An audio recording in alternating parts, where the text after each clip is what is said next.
All right, let's thought I'd do a quick video on top three things you can do to earn more money.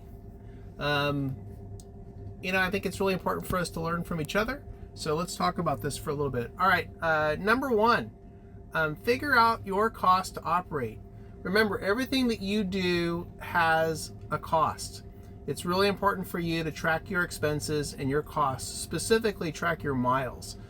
You really need to make sure that you're tracking all of the miles that you're driving, because Uber's only going to track the miles you're driving when you're on a ride, not the other miles. And those other miles are just as important because they add up and are part of your mileage deduction. So make sure you track that. And then the other thing you can do is, what's really important, is to pick a basis for how you're going to determine your costs, whether that's dollar per mile, which is what I do, or dollar per hour. Those two bases can help you select the rides that are going to make you money.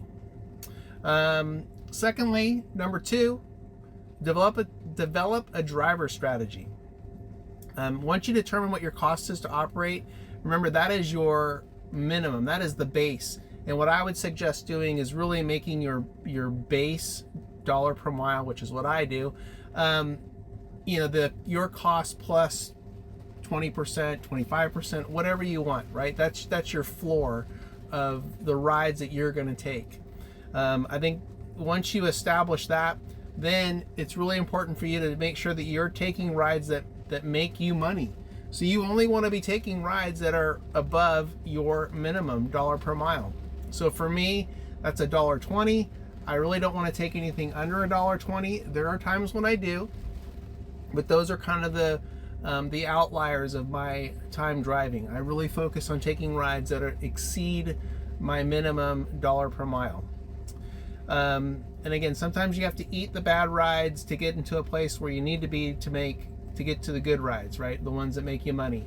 For example, I'll take a break-even ride to get into town, but I won't, once I get there, then I'm focused on taking high dollar per mile rides until maybe I'm looking for one that takes me home.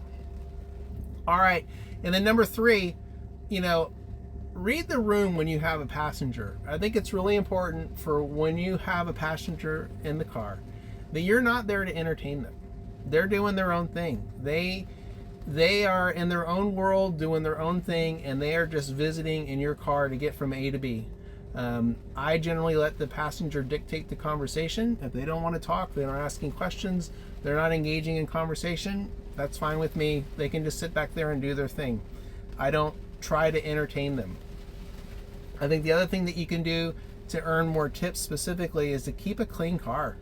Make sure there's no crap in your car. Keep it clean. Take it to the car wash. Clean out the back, the trunk. So if you're picking someone up at the airport or the train station, the bus station, whatever, and they're putting their luggage in, there's room for them to do it. I see guys at the airport and train station, they got a bunch of crap in their trunk, and the passenger can't even put their suitcase back there because they got so much of their own crap back there. So keep your car clean. It's going to help you out in the long run to earn more tips. So anyway, top three things: figure out your cost to operate, develop a driver strategy, and read the room. It's going to help you earn more money in the long run. All right, that's going to do it for me today. I'll see you guys soon.